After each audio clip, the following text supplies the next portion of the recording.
We're at that part of the trip now where if you were away for the weekend, you'd be going home. So you would leave the mess in the car and just make your way home, and you'd unpack and sort everything out. But now, my trip has only just begun. I think it's going to be good for me to just every couple of days, after the chaos of packing camp and setting up, doing that, working, braaiing, all of that, I'm going to accumulate a fair bit of mess. So every now and then, I'm going to have to kind of just go through everything, give everything a good wash, repack it the same way that I had it before. And within that, I'm also going to find ways to improve the setup and position things in better ways and better places. So what might seem like a neat setup when you're at home, you get here and you go, oh my God, it's not working at all. You start making reiterations of the situation. So far, everything here has been pretty accessible, but you can see this little section of space here that's just like, it's become like a dumping ground for things.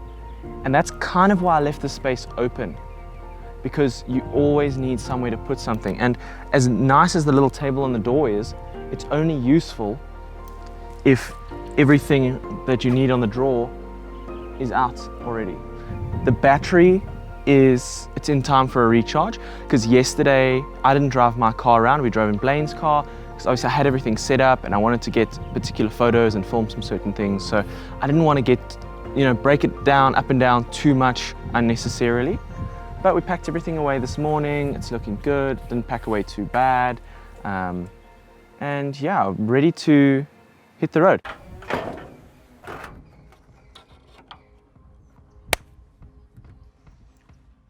This is all unknown territory for me now. Well, this whole trip has been, but in particular, it's now, I don't have any sort of reference point. I don't have anybody with me who knows the way around. So there's gonna be some nerves about the whole situation, but it should be pretty good. So I'm keen to hit the road now and get going.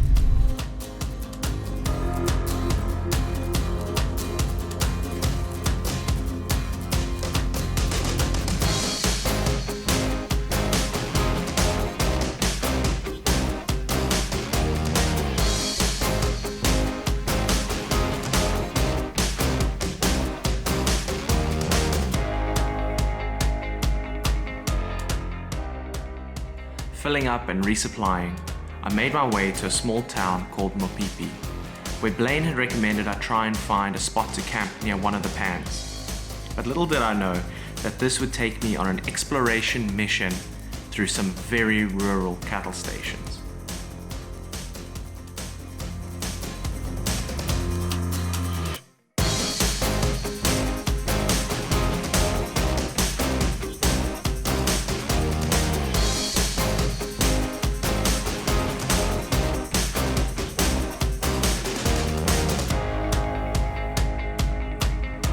And after hours of driving around, I was on the verge of giving up.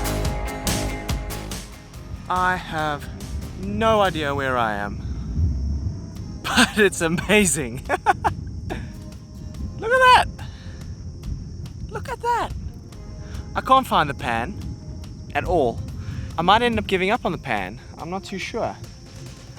But for now, I'm gonna enjoy this view, because it's insane.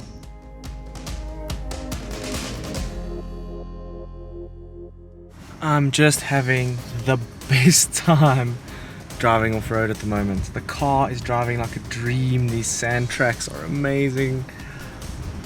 This is epic. This is so epic. And the suspension is handling the weight of the vehicle beautifully at the moment. It's really working well. It's really, really comfortable. And I'm thoroughly enjoying myself. I don't think we're going to find the pan. It looks like it's taking us back to the main road now, so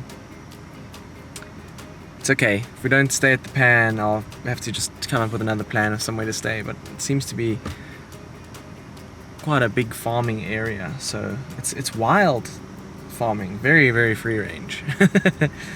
But I'm sure I could find a spot to camp. I see the pan! I found a road which led me here.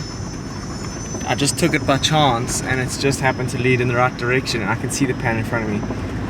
Oh, all of that exploration. Yes, okay. There's some little villages that I'm gonna have to ask for permission if I can camp around here. Wish me luck. Little communication barrier breakdown, but it's okay. We're gonna find a way to find somewhere to sleep.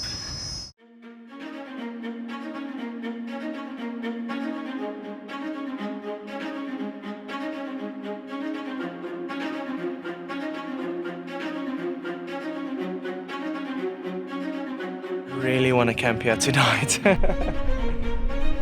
think it's gonna be amazing, but there is rain on the horizon and I'm not too sure how the pan is gonna be if it does rain. This would be an opportunity I can't give up.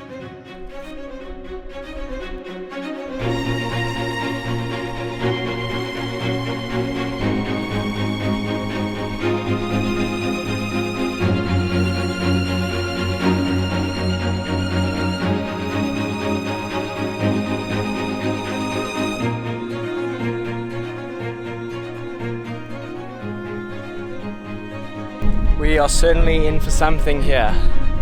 The wind is pumping, there's rain in the distance. Tent setup though. This is either going to be the dumbest thing I've ever done, or it's going to be the best thing I've ever done.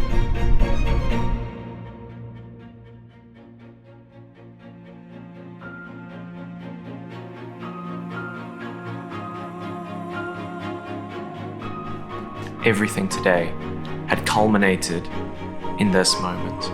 To get lost, to find myself again, to find this amazing campsite and navigate my way here, just to be all on my own in the middle of nowhere. But if there's one thing I've learned from being alone and traveling on my own, is that people have a tendency to find you. And that's what happened.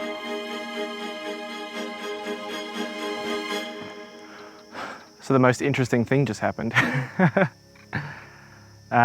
Jackson, who is the son of one of the farm owners here, decided to come just check on me, see what I was doing here.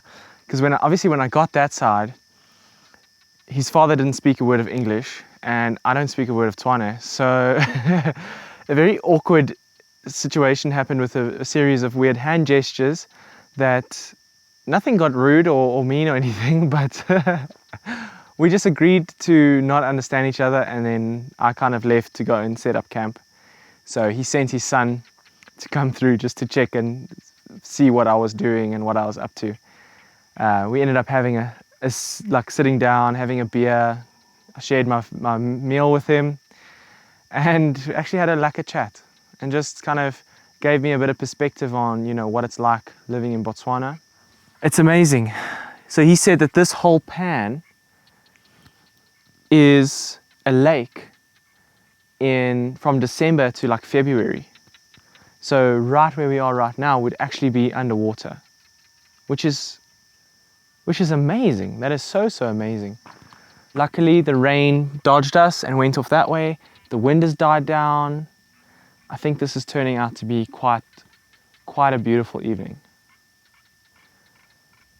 And an adventure of note today. So, tomorrow, Central Kalahari. I think I'm gonna do it. Why not? Why not? In the next episode, I head to the Central Kalahari, bake some bread, and refuel in a dust storm. Don't miss out.